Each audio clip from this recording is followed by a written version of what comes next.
Joker, paz mundial, guerrilleros feliz. Bueno, como anteriormente hice en mi canal unos capítulos sobre la vida de Jesús de Nazaret y María Magdalena. Y hoy quería hacer algo también al respecto de su vida de Jesús, este gran avatar que a lo largo de la historia todo el mundo conoce. Y bueno, hay personas que dicen una cosa, gente que estudia, investigadores, y otra versión, la oficial, que todo el mundo conoce. Bueno, voy a intentar aclarar un poco de luz al respecto a todo esto y vamos a exponer. Y vamos a ir con la crucifixión. Fue un fraude. Esta es la base para la fe cristiana. ¿Qué pasaría si Jesús hubiera sobrevivido a la crucifixión? ¿Sería esto una blasfemia pura o hay alguna razón detrás de este supuesto? Hay evidencia en los evangelios mismos que dicen que Cristo pudo haber sobrevivido a la crucifixión y que la crucifixión, para decirlo sin rodeo, fue un fraude. El escritor e investigador Michael Becker, autor de la Sagrada Sangre del Santo Grial, Holy Blood, Holy Grail, y otros estudiosos creen que los evangelios son sospechosas a las teorías de la supervivencia de Cristo. Él dice que sus teorías no tienen la intención de ofender, pero hay que mantener una clara distinción entre el Jesús de la historia y el Jesús de la teología. A pesar de que el Jesús de la teología se basa en el Jesús histórico, solo se puede encontrar la figura de Jesús en la historia hurgando en varios documentos históricos, uno de los cuales es el Nuevo Testamento. En la teoría de supervivencia de Jesús hay una serie de pistas que ayudan a apoyar esto, pero hay dos pistas principales que son las más fuertes. La primera está en la propia crucifixión. Cuando una persona era crucificada no moría rápidamente, sino más bien era una lenta y dolorosa muerte, morbida que hubiera tomado 2 o 3 días, posiblemente incluso una semana. Jesús murió supuestamente en el plazo de 2 o 3 horas. José de Arimatea fue donde Pilatos a pedir el cuerpo de Jesús, que era contrario a la ley romana. De todos modos, y cuando Pilatos oyó que Jesús ya estaba muerto, estaban tan sorprendidos al oír que Jesús había muerto tan rápidamente, que envió a un centurión a comprobar. La segunda rareza es que la crucifixión tuvo lugar en lo que parecía ser un jardín privado y una tumba propiedad de José de Arimatea.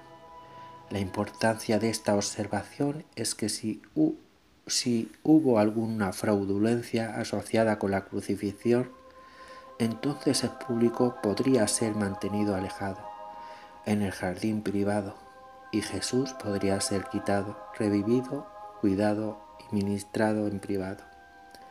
Si Jesús no murió en la cruz, habría sido obligado a huir de la Tierra Santa. Si las autoridades hubieran descubierto que Jesús todavía estaba vivo, habría sido nuevamente sancionado.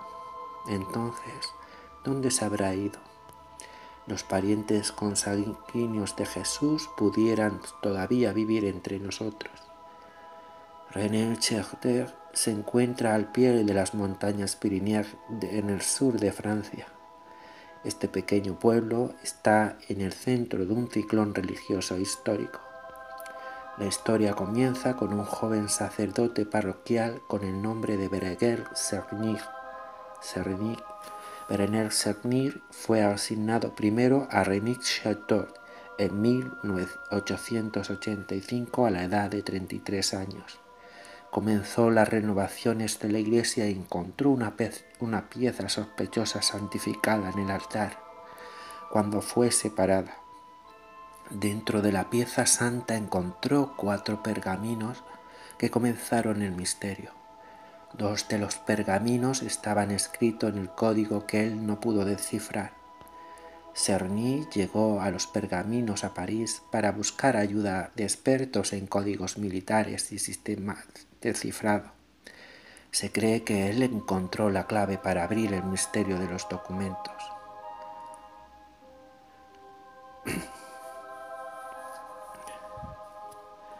También se cree que alguien le dio dinero a Sarni para saber qué información fue obtenida en los pergaminos, o tal vez que los secretos de René Chartier se mantuvieran lejos del público. Cuando Berenguer fue a su casa, él comenzó una renovación total de la iglesia. Encontró nuevos detalles en las ilustraciones de la iglesia, que él creyó que eran pista de la información contenida en los pergaminos. Es posible que los documentos codificados le revelaron en Berenguer que Cristo había sobrevivido a la crucifixión en una representación de 14 etapas de la cruz, que son normalmente el cuerpo de Cristo siendo llevado a la tumba. Cerny mostró que la luna ya se había levantado en el cielo, con lo que la Pascua ya había comenzado. Ningún judío se ocuparía de un cuerpo muerto después del inicio de la Pascua. Cerny estaba mostrando ya sea que A. El cuerpo no estaba muerto, B. Estaban sacando el cuerpo de la tumba y no metiéndolo. Después de la renovación de la iglesia, Cerny todavía tenía algo de dinero sobrante, por lo que continuó en René-Chartier y construyó una casa, jardín y una torre que él llamó en honor a María Magdalena. La figura de María Magdalena pudiera resultar la clave para las leyendas históricas, que María Magdalena viajó al sur de Francia, además de que algunos eruditos creen que pudo haber sido la esposa de Jesús. Una serie de documentos hablaron de las relaciones entre María Magdalena y Jesús, que solo podrían ser descritas como cercanas. Por ejemplo, fue atestiguado de que Jesús la besaba a menudo en los labios, hasta el punto que los otros discípulos se quejaron. Tal vez se sintieron celos. Jesús fue un maestro religioso. Era muy inusual que un maestro religioso judío fuera soltero. De hecho, un mandamiento de Dios era que fueran fecundos y que se multiplicaran. Se planteó la cuestión: ¿qué podría ser tan importante acerca de esta relación relación que podría causar tal misterio? Michael Becher cree que aquí convergen dos historias. ¿Podría el Santo Grial, el legendario tesoro ilusorio y mito, ser la clave para desentrañar este misterio? Parece no estar relacionado con Jesús y María, pero pudieron ser la pista más importante de todas. El Santo Grial fue pensado como el cáliz de que Cristo bebió en la última cena y que pudiera haber contenido su sangre después de la crucifixión. ¿Podría el Santo Grial tener otro significado? Un sentido oculto en la palabra francesa del Santo Grial. Santo Grial, Santo Grial. Si se rompe de manera diferente, sangre real, el linaje real, la línea de sangre real. Durante la investigación se encontró pruebas históricas de que la línea de David, la línea de sangre de Jesús, existió en Europa durante la Edad Media. Según Berenguer, cuando el caballero encuentra el grial, no se encuentra el cáliz de oro, sino que la prueba de que Jesús sobrevivió a la crucifixión. En 1917, cuando Cerny estaba muriendo, pidió a un sacerdote para que escuchara sus confesiones. Cuando el sacerdote lo hizo, huyó de la habitación en estado de shock, nunca volviendo a sonreír. Tal vez Cerny le impartió a él un secreto que ha sido suprimido durante 2000 años, un secreto de que Jesús había sobrevivido a la crucifixión, un secreto de que Jesús tuvo una relación con María Magdalena, una relación que produjo los hijos, y que estos hijos se dirigieron a Francia, donde el linaje de Cristo, la línea de sangre de la línea real de David, de hecho, continúan hasta nuestros días. Usted está viendo la diferencia entre Jesús de la teología y el Jesús de la historia. El Jesús de la teología es un Dios, el Jesús de la historia es un hombre como todos los demás hombres. Sentado a la derecha del Padre, Jesús fue crucificado el viernes, un viernes hacia el mediodía, antes de caer la noche. Ya muerto fue bajado de la cruz y depositado su cadáver en la gruta funeraria de José de Arimatea, cuya entrada fue taponada con una roca. El domingo siguiente, el cuerpo de Jesús había desaparecido inexplicablemente del interior de la gruta. Se había cumplido la profecía bíblica. Había resucitado de entre los muertos, tras una breve estancia en la tierra, durante la cual sus discípulos entraron en contacto con él. Jesús ascendió al cielo, donde está sentado a la derecha del Padre. Esto es dogma de fe para la religión cristiana, pero por otra parte, en el sector Quillar de la ciudad de Sinarak, capital de Chechemira, está enterrado el cuerpo de Jesús en la cripta conocida por el nombre de Rozabal. ¿Cómo explicar que Jesús esté sentado en el cielo y que al mismo tiempo yazca muerto en Cachemira? Algo no cuadra, a partir del hecho cierto de la crucifixión. En la tela de juicio está la muerte de Jesús en la cruz, su resurrección y su ascensión al cielo. ¿Por qué no hay datos históricos que avalen su muerte en la cruz? Tampoco nadie presenció la resurrección.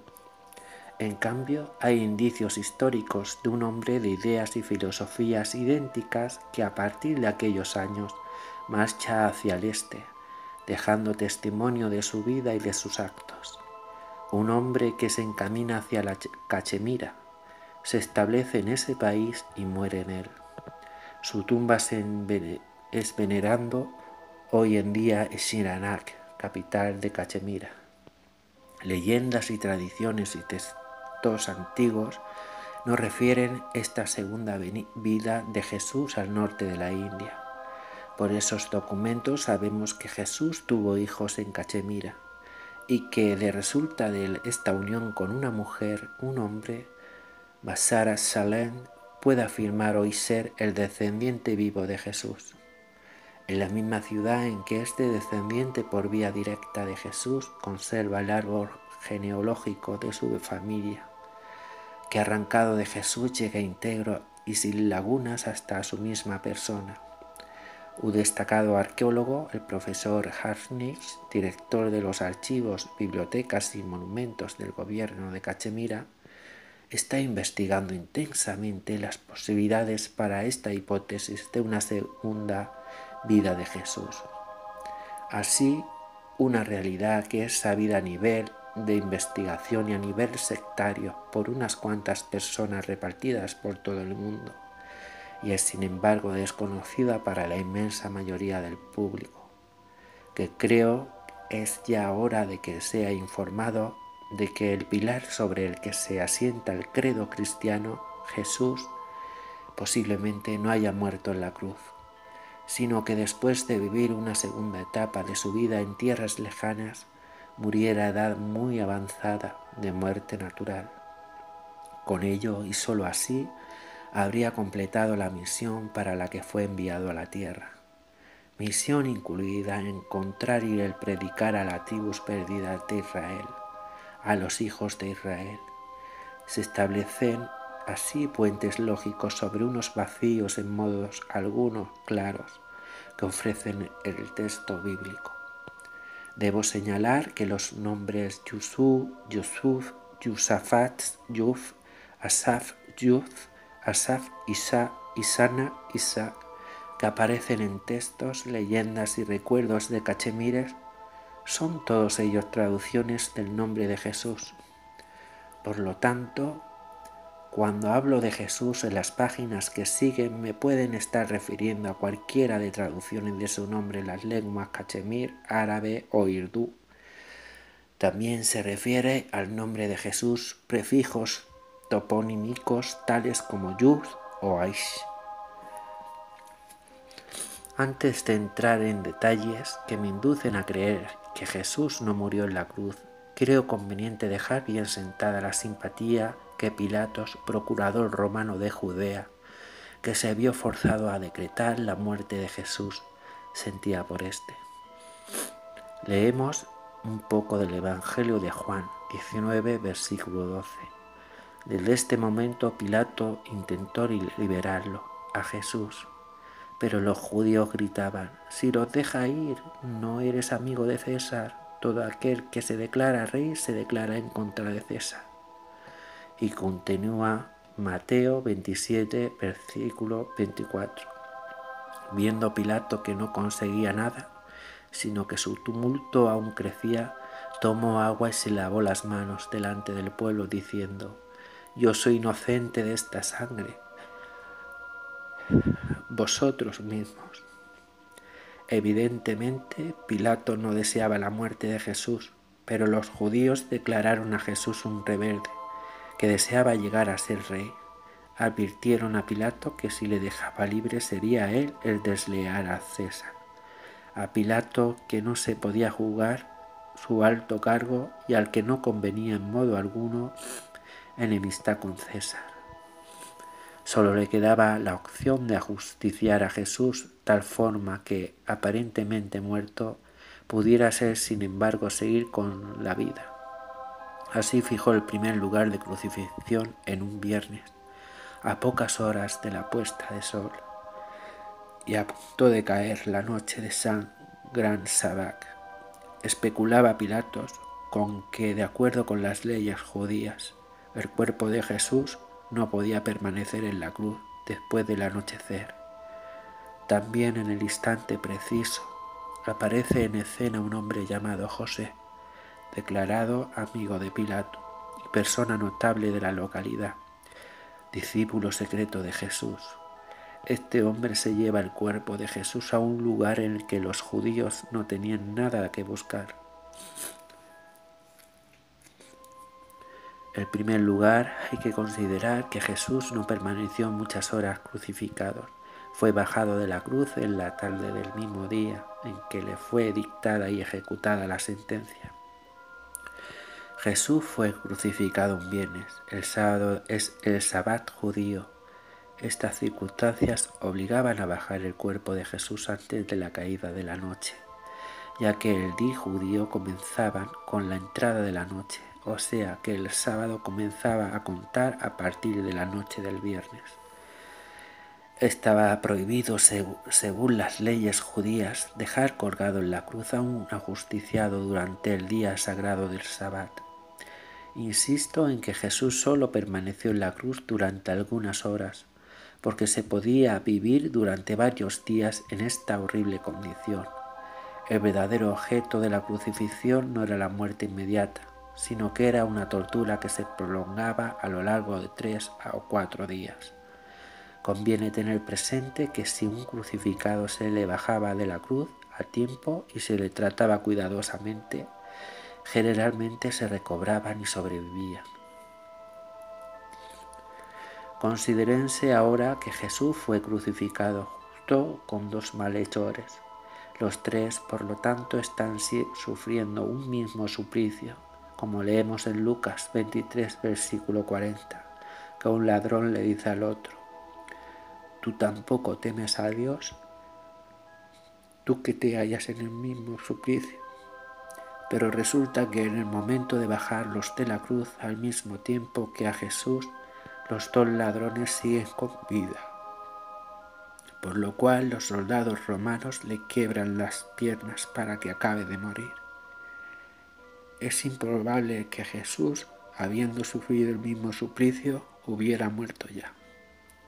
Además, Pilato, persona que conocía por experiencia lo que tarda una persona en morir en la cruz, se extrañó de que Jesús hubiera muerto ya. Cuando José de Arimatea fue a ver a Pilatos y le pidió el cuerpo de Jesús, leemos textualmente en Marcos 15, versículo 44. Pilato se extrañó de que hubiera ya muerto. También es harto conocido el hecho de que cuando el centurión romano prueba si Jesús está muerto hiriéndole con su lanza en un costado, de la herida que fluye agua y sangre, pero de un cuerpo muerto brota únicamente algunas gotas de sangre espesa.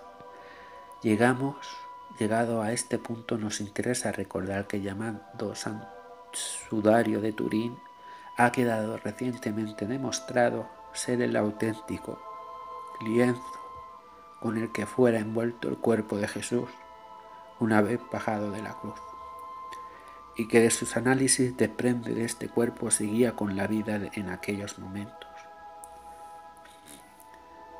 Una vez bajado Jesús de la cruz, según vimos, con vida, se suceden una serie de acontecimientos que indican que se le intentó curar y que salió también con vida de su sepultura.